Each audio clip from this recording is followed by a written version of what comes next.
Dr. Jeff talks love. Dr. Jeff talks life. Answers your questions, cuts through the strife. Sex and intimacy, real and true. Evidence-based, made just for you.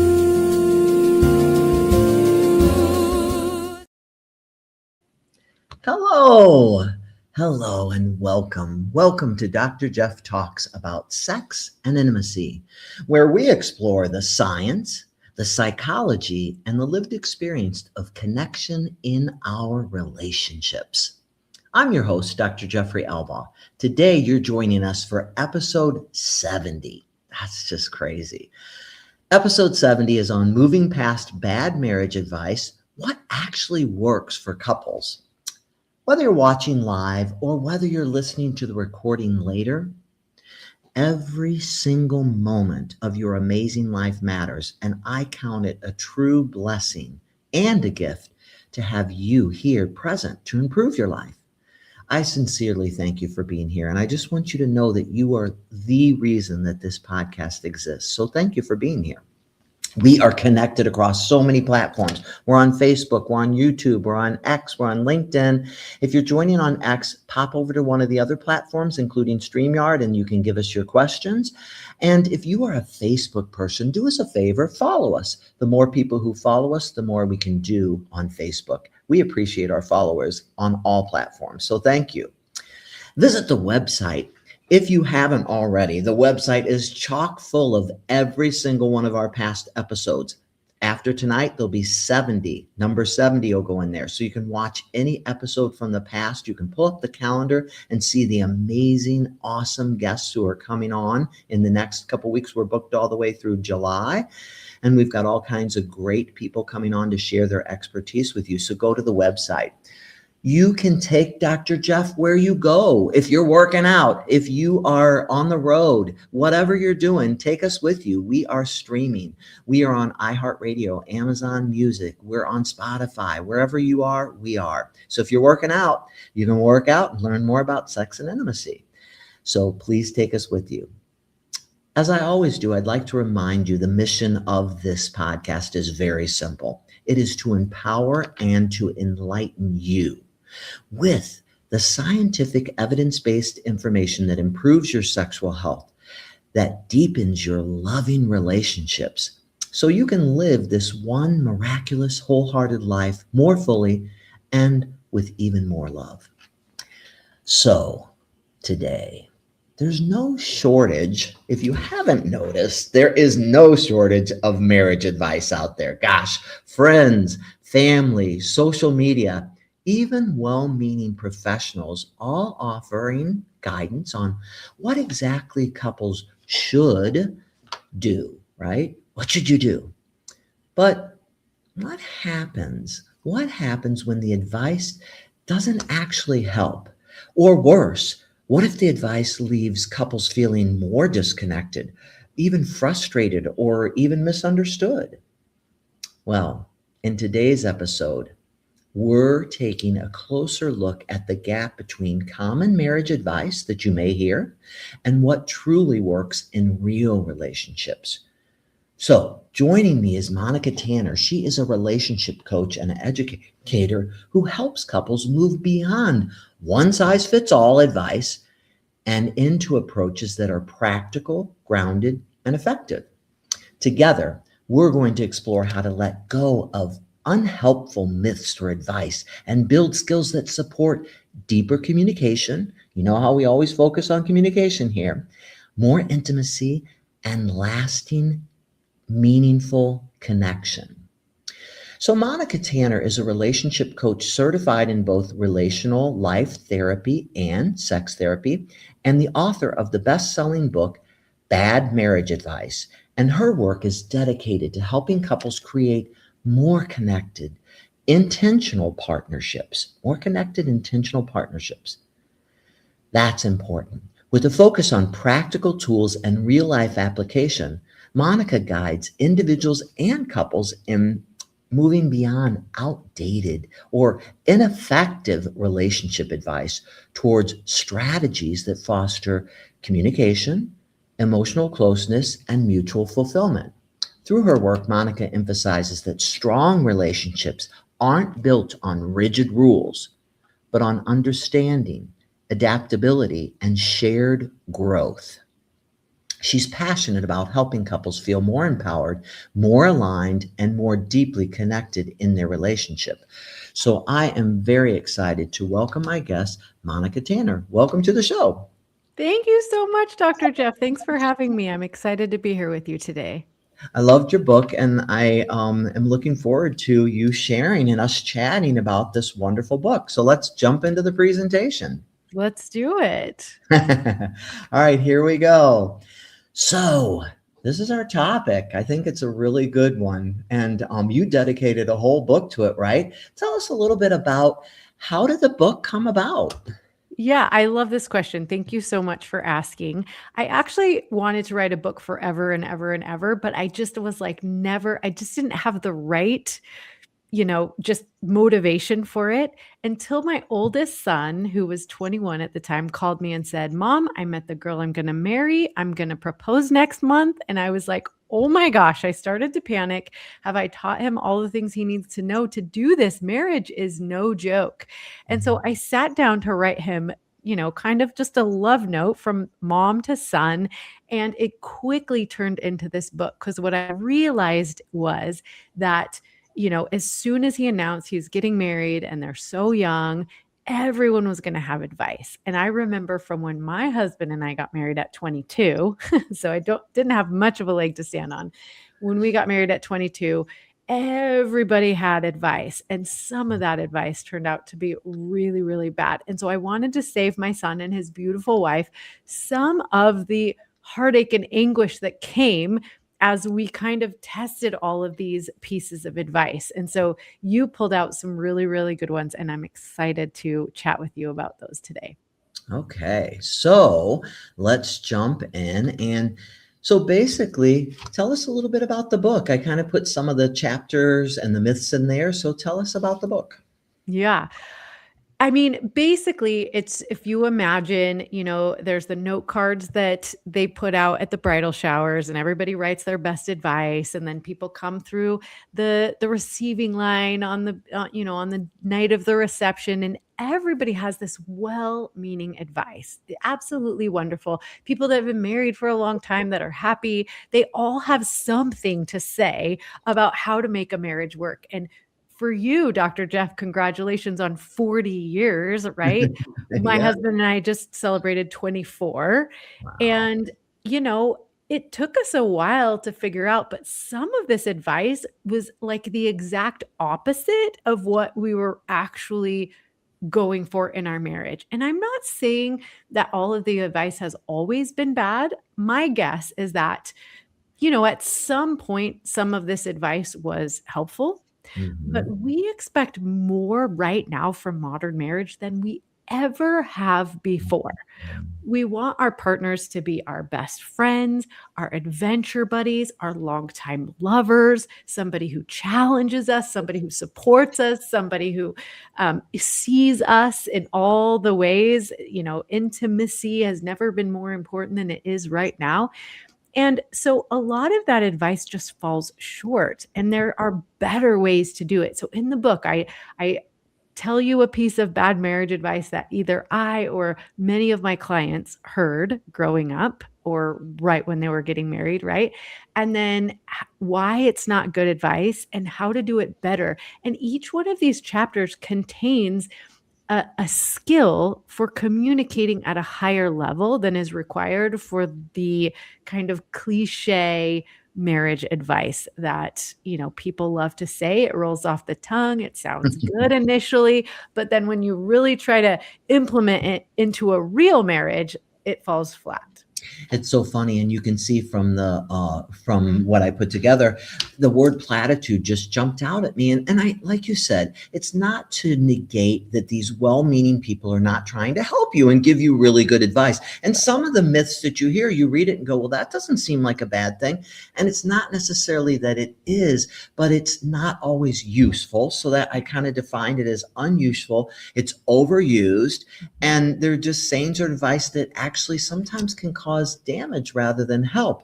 And you give 15 different myths, starting with find someone who completes you, which we remember that from the Jerry Maguire movie, right? And it's like, So romantic, right? but at the same time, like, you're not a complete person on your own, and you don't come to the relationship as a complete person. That doesn't really, when we pull it apart, we're like, that's not really healthy, right? It's like, Creates a lot of enmeshment, codependence. Like when you really think about it, you're like, oh no, this is not going to work out. right. So, but it could be something that people think, oh gosh, but so I think that there's good things in here. And we have, if they love you, they'll know what you want. They can read your mind. The right person won't hurt you. Happy couples don't fight. Don't sweat the small stuff. Never go to bed angry. And then we have the next ones are: marriage is about compromise. Divorce is not an option. Love is all you need. Happy wife, happy life. A good wife keeps her husband satisfied. You'll have time for each other. You'll have time for each other later in life, right? After the kids are grown, after you've got your career, once you make a certain amount of money. Oh yeah, that's a big one. If you're not getting along, you pick the wrong person. Whereas, we all know Gottman taught us when I did my couple training, conflict is inevitable. You better learn how to navigate it, because if you're not, are you really engaged, and are you passionate and caring if you never have conflict? So I thought that was a really good one too. Growing apart is a sign it's over. And then happily ever after doesn't exist. So those are the different myths. And I'm going to pull out two of them that we were talking about earlier that I thought were great examples. Did you want to go over anything else about the chapters of the book before we do that? No, let's chat about specific ones. Let's jump in. Never go to bed angry. Gosh, everybody out there has to have heard this, right? Yes, this one is very, very, very well used. And, I cannot tell you how much sleep I lost over this piece of advice, because when I first got married, listen, I come from a long line of divorce, which is, very much part of my mission is to lower the divorce rate and raise marital satisfaction. For me, that's my cycle breaking. And I don't know if you can hear that. I'm so sorry. I'm not sure how to make it stop, but You're okay. okay. Yeah. So, when so many people came through the line at my reception, they were like, you're going to be okay. Just don't ever go to bed angry. And I was so determined to do that right. Well, the thing about my husband, he is a great man. He's definitely a morning person. And at a certain point at night, room just shuts off. Like, we're not going to discuss anything important after a certain time of night. But I didn't really know this in the beginning. I just knew that we would start picking at each other, or we would, have these disagreements late at night.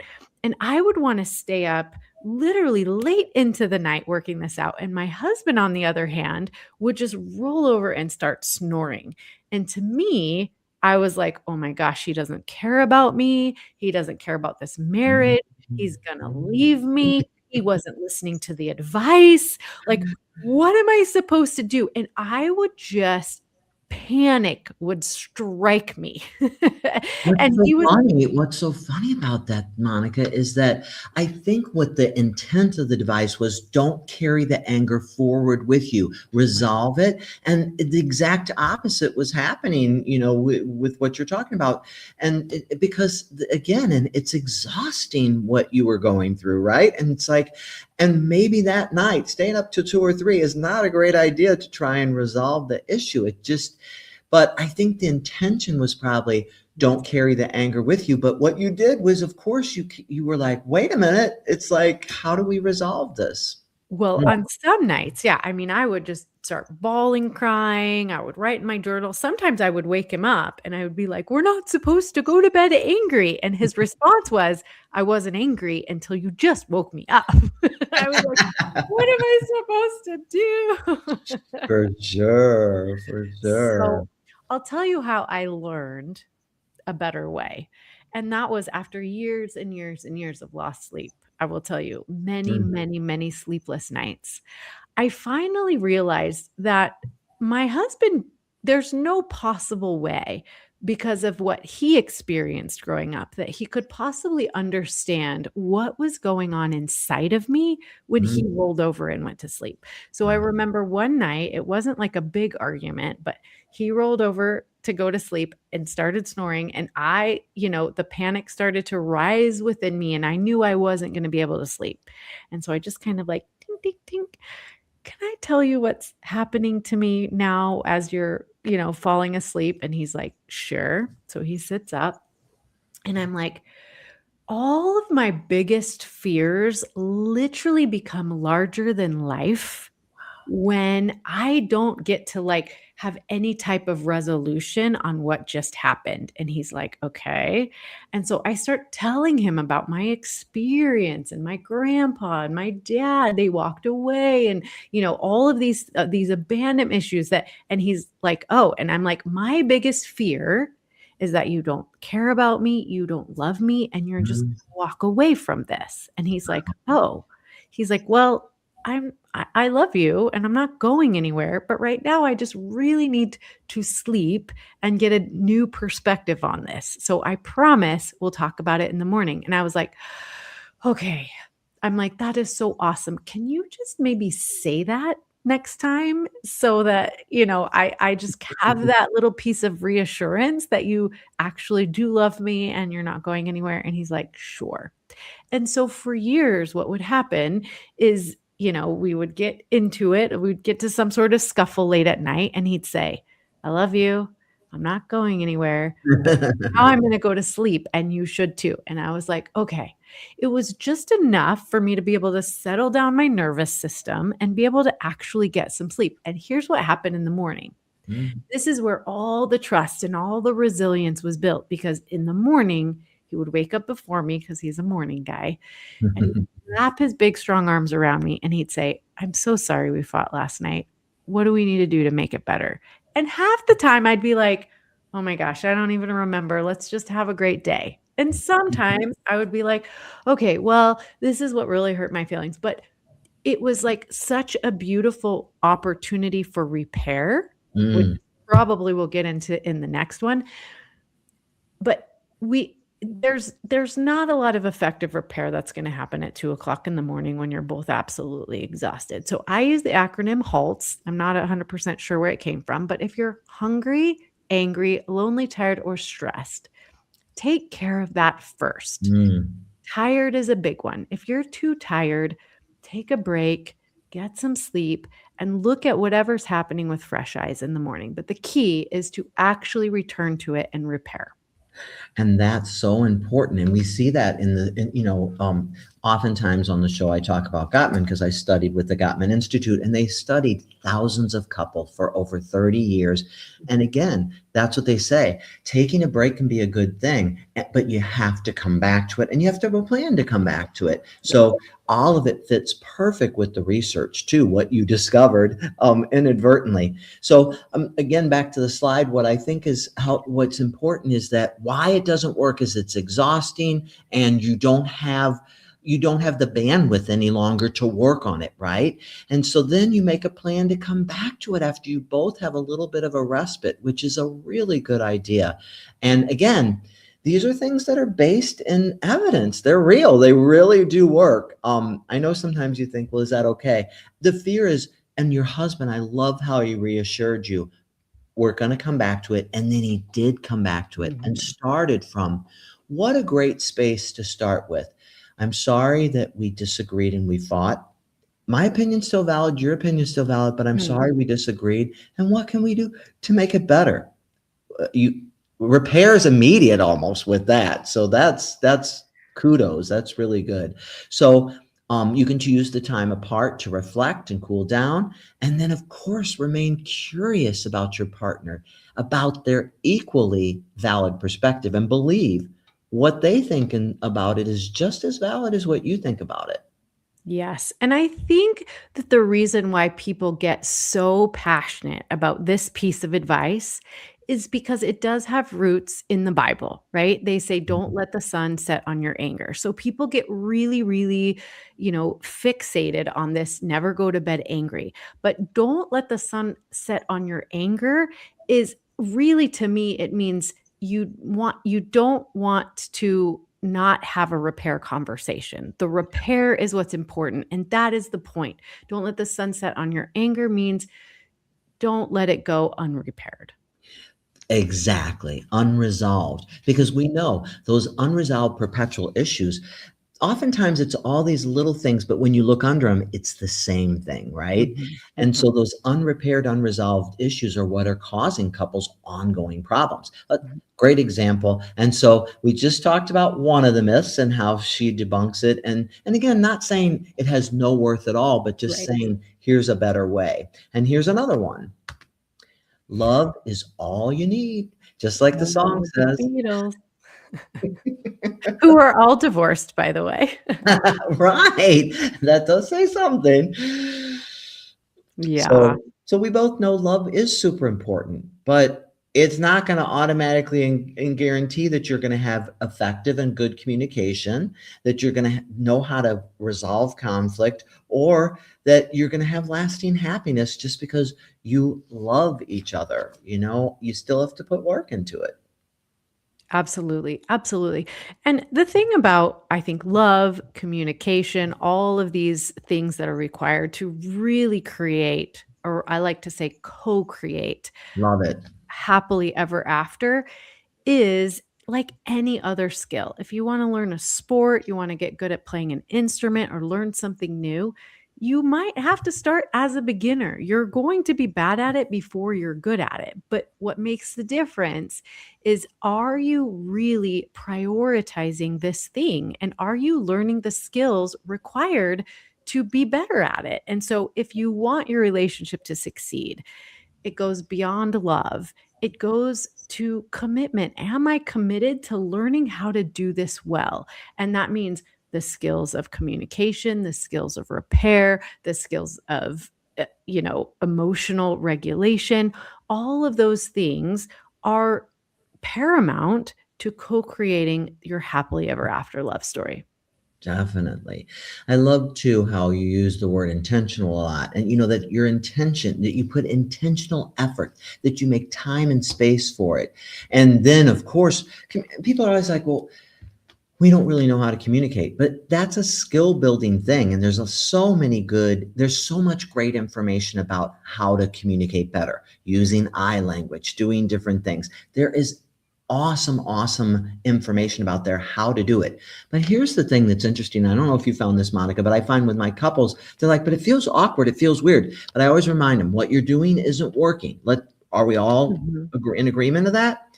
It's real easy to fall back in those patterns, and it's going to feel weird to restate stuff all the time. But restating does this amazing thing. First, it acknowledges it matters what you say to me, and what you say to me is very, very important. And I want to make sure I understood and got it right, that the message I received is what you tried to tell me. There's those two super important um, reasons why it's so important to communicate effectively. So restating shows you I listened, and did I get it right, or do I need to understand further? Yeah, absolutely. I mean, if you think about it, even professional uh musicians or professional athletes, they still have coaches, not because they're not proficient at what they're doing, but because it helps to see something from a different perspective, right? A good coach, counselor, or therapist is going to help you see what you cannot see on your own. And it's also, you creating such Oh my gosh, I'm having a hard time with my words tonight. Sometimes You're also allowing somebody to influence you. So what happens with couples, like you said, is they get into a certain dynamic and they have a hard time seeing the dynamic. And even couples who are very skilled at communication, oftentimes that dynamic is held into place by losing strategies or adaptive behaviors from childhood. And so it locks that dynamic into place. And so you can have all the skills in the world, but in the moment of conflict, that adaptive child or that, regressed version of yourself isn't going to use the skills. So oftentimes we need some help from a coach or a professional who can help us get to a point where we understand what our adaptations are and what our protective behaviors are so that we can actually access the skills that we've learned. Definitely. And as we say here, investing in learning how to communicate. Communication is a skill, and conflict resolution. Actually, Gottman, they have the sound house. The foundation is the friendship or the love, right? And then the house itself is managing conflict, really learning how to navigate through.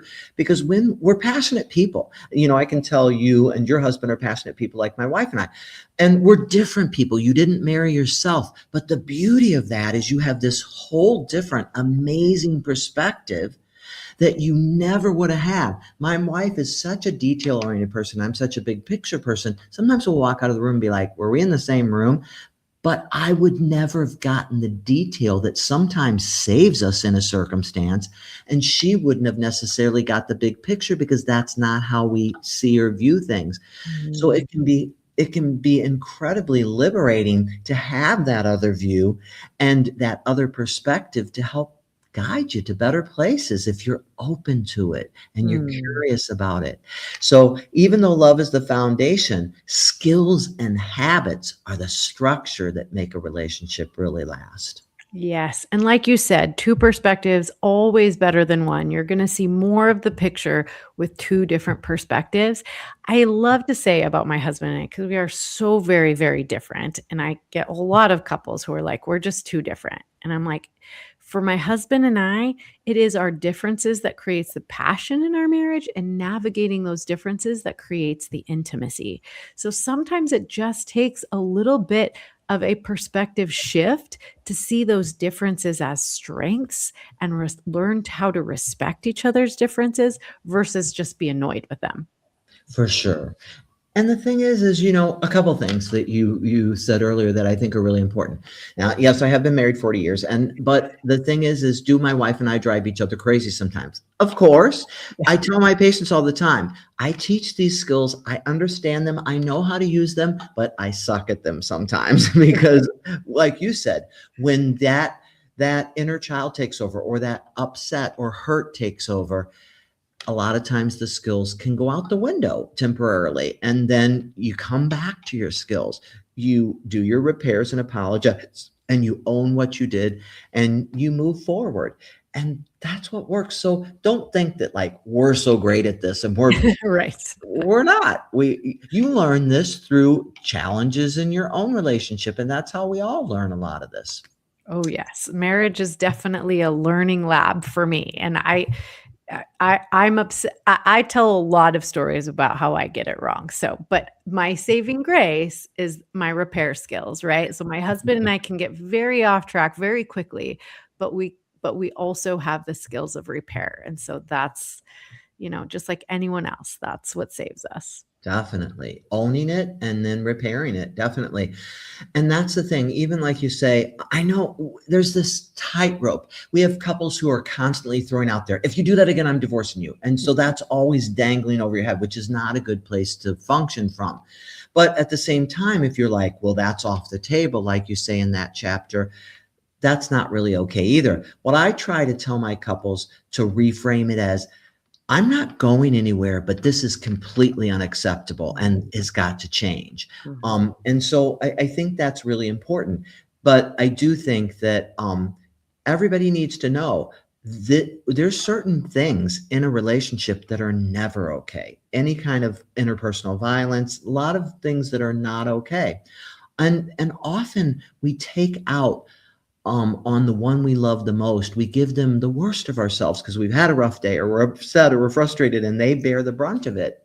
And that's not what any of us wants. So you give us a lot of practical tools. We've talked a bit about effective communication, using I statements, checking in really. And I love the way you started that conversation with your husband. I want to talk to you about some of my feelings and how I'm feeling this and the history of why I feel this way.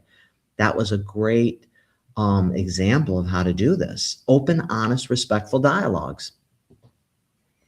And then realistic expectations. Our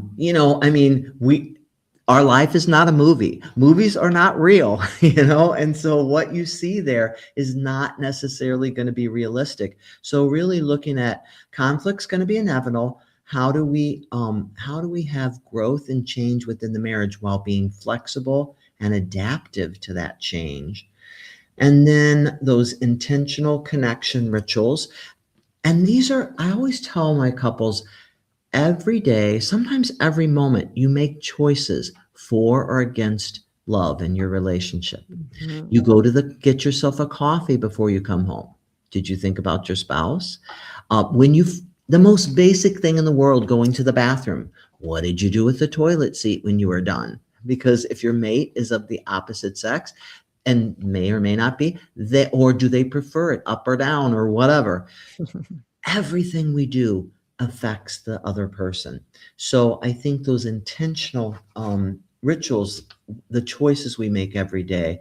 And then, of course, we've talked about debunking and replacing harmful myths, focusing on personal growth, because when I'm my best me, the relationship's better. I love that you bring that out in the book. Yeah. And the reality is we only have control over ourselves anyway. So we can try, and most of us do try to control our spouse, our children, our pets, and quickly realize, well, some of us quicker than others, that we're spinning our wheels if we're trying to get our partners or our other people in our lives to do anything. Really, what it comes down to is the only person we have any control over is ourselves. And the truth is, Monica, this is more than enough to do. So stay Yeah. in your lane, stay in your lane. Very correct. Because this is more than enough to work on every day. And I love too some of the work that's out there about this. Mel Robbins' work on let them, let them, so you can let yourself be the best you. But all kinds of good things out there on that. But I love that you bring up really being the best person you can. Then we talked about conflict resolution. We have a whole podcast on gratitude and the power of gratitude and appreciation, and also how that can really live within a relationship. Setting boundaries is really important in all relationships, and self-care, and seeking outside support when needed. Just great practical tools in the toolbox to help couples move forward. So I love those things that you include in the book. Yeah. Well, thank you for reading it. I can tell that you definitely read it and studied it and mined a lot of the really great principles out of it. I appreciate that. So I know, and so this is the reality of when we do live broadcasts. We have patients, we have couples, we have people we work with. And so I'm moving through a little quickly because I'm being respectful of Monica Tanner's time, because nothing's more important than our families, our friends, and our patients. And she has some other things that are going on, and I want to make sure we get through everything of all the brilliant things she has from her book. But in summary, basically, that personal growth is important. I love how you emphasize that. Marriages require intentionality, one of my favorite words, and effort. Emotions and fatigue can impact conflict. Yes, we come in with emotions. And like you said, is it the best time to talk about it when you're so triggered and so upset? Connection needs constant reinforcement. Regular rituals, appreciation, quality time, and professional support can be helpful. So what of these would you like to end your message and what you'd like to say to our listeners. Such a great book. And then I do have two questions that came up, and I will give you those. But so let me give you those first, and then we'll end with what you'd like to share with our listeners as your final thoughts. So this is the first one. I grew up with certain beliefs about what a good marriage should look like. And I think some of them are hurting my relationship now. How do you start unlearning those messages without feeling like you're doing something wrong? I thought that was a good question. It's a great question. I I often go back to a book that I really appreciate by Emily Nagoski. It's called Come As You Are. And what she's talking about sex and intimacy, but you can really apply this to any beliefs in your marriage. She refers to them as a garden. So when you're young, you don't have any control over what's being planted in your garden. That's up to your caregivers, your teachers, the people who are there to help raise you. But when you become an adult, and especially when you get into a long-term committed relationship, it becomes your responsibility now to tend to that garden.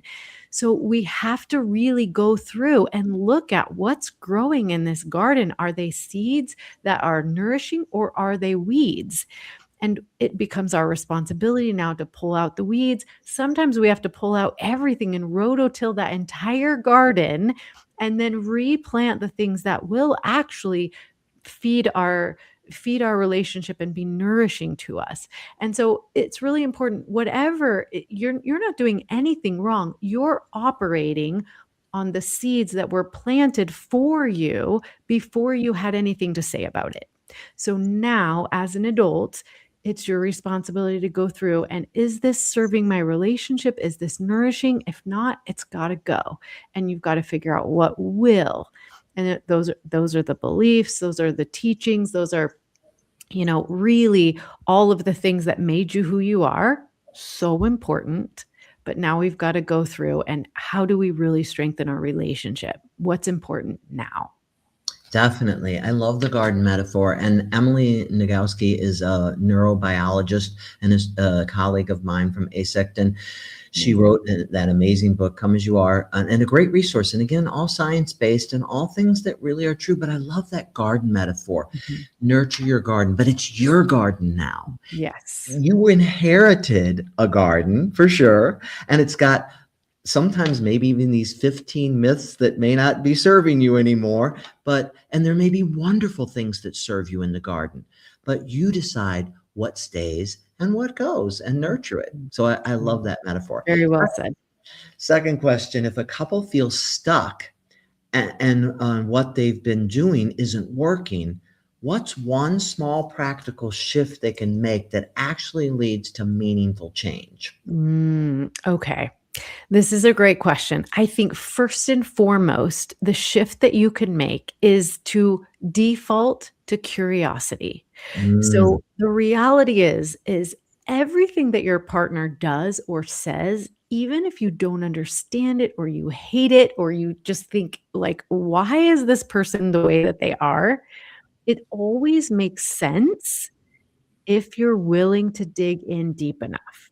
And instead of just making judgments on your partner and how they do things and how they think about things and how they're different than you, if you will default to curiosity, ask more questions. So here's an example. I have a client and he's like, I have a really hard time talking to my spouse about things when she tries to tell me that a clearly blue ball is orange. He's like, I just shut down. I can't listen to her anymore because it makes no sense. And I'm like, here's what your job, if your wife comes and tells you that a ball is orange and you see it as blue, your job is to become a detective. Figure out how she's seeing that ball as orange, because what if the ball is blue on one side and orange on the other? And neither of you can see each other's sides until you start asking the right questions and recognize that you're both actually right. The ball can be two different colors. And so this is one of the most important skills that you don't need a lot of training to start implementing, is just start asking questions. Figure out why the way your partner thinks or behaves or see things make sense to them. That is going to change everything for you. Definitely. And think how desperately you want your partner to understand you. Do you as desperately want to understand them? And we call that in integrative behavioral couple therapy, we call it empathetic joining. Where does it come from? And the curiosity comes from, I love how you naturally talked about, this is why I feel this way. What happened with your father? What happened with my family? Once you unpack it, you go, of course you feel that way. Of course you see it as orange because that is the glasses you have on that turn it to that orange color. You have so that's the paradigm that you're looking through. So I think that's really, really valuable, good information. Well, lastly, I'd just like to end with, first off, oh my gosh, thank you so much for your book and for sharing your expertise. Lots of good nuggets, lots of good research-based information in there. I really respect the work you do as a relationship coach. And what final words would you like to tell our listeners? And then I will go to the rest of the things as we close out. Amazing. Amazing. I think what I would say is what we call it in RLT, what we just talked about is we use the phrase, learn to have compassionate curiosity for your partner's subjective reality. Realize that in relationship, there are two different realities. So a lot of couples get into objectivity battles, meaning this is the right way to see it. This is the right way to see it. When really you're going to get a lot farther and a lot more intimate. I know this podcast is called Talking About Sex and Intimacy. I promise you're going to get closer intimately, and definitely your sex life will improve if you start to have compassionate curiosity for your partner's subjective reality. And I'll just leave it at that. Perfect. Gosh, it's been such a treat to have you on. And I know you got so many things going on with your patients in your life right now. So my prayer for you is that you just are blessed in every way with all the things you're dealing with. And thank you for taking time out of your crazy day to spend with us and share this incredible expertise with our listeners. Have a wonderful evening. I'll go on with the show, but thank you so much. All right. So as we do, and we've come to that place in the podcast where we're going to do our closing centering exercise. So as we close today's episode, I'd just like to offer a brief moment of pause and reflection. If you're able, take a slow, steady breath in and gently exhale.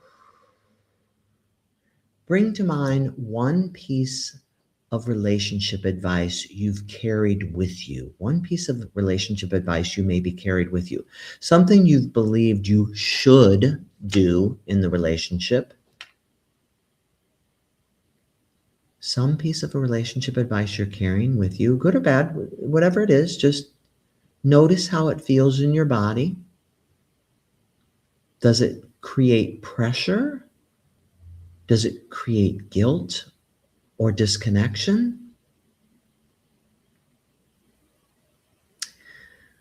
Now, without judgment, ask yourself, is this actually helping me and my partner feel closer? This relationship advice? Is it actually helping me and my partner feel closer? Take another breath in.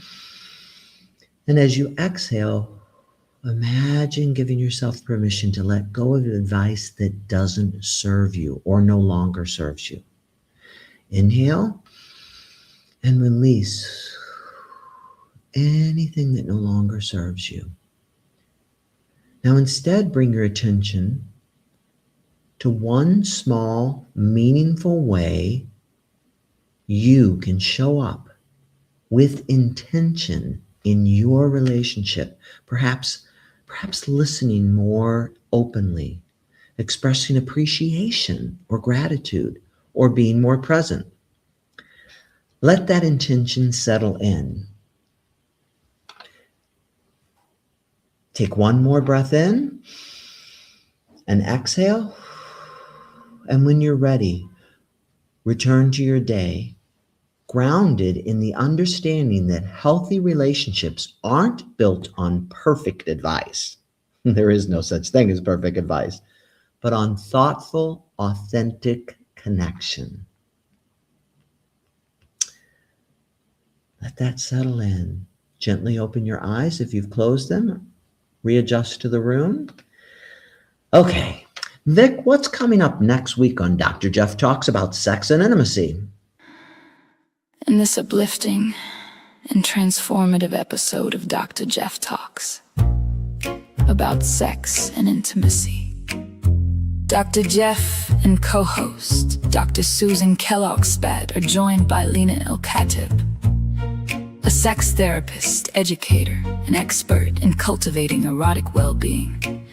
Lena will explore the profound impact of play on sexual connection, desire, and relational intimacy. People often approach sexual challenges with a problem-focused, analytical mindset, trying to figure out desire, performance, or communication with logic alone. But the erotic self doesn't live in the head. It lives in sensation, curiosity, imagination, and embodied presence. Lena shows us why play is one of the most underestimated tools for shifting out of intellectualizing and into authentic erotic exploration. Join us on May 12th at 7 p.m. Central Time to learn more. Vic, you kill me. Yeah, and that lines us up because we are going to be talking about kink. So that was a good one, Vic. Anyway, all right. So next week, that's not what we're talking about. We're talking about play. Some of that may include that, but it's going to be a great episode. I hope you'll join us. We're really excited about it because play is so underestimated, and we forget about play. When we're little, we naturally play, but when we're older, we forget how important play is in our relationship and in our lives. So I'm excited about the episode. Today has been really just chock full of really good information and tools to help you intentionally put effort into your miraculous, beautiful relationship. I can't think of anything better to invest in than your personal growth, which we've talked about, and your loving relationships. Please know that you are so deserving of love and belonging, and yourself and your relationship is worth your time and attention. So just as Emily Nagoski says, let your garden grow. Think of your relationships and your love and your life as a garden. Nurture it and bring it to full bloom. Thank you for joining us, and goodbye.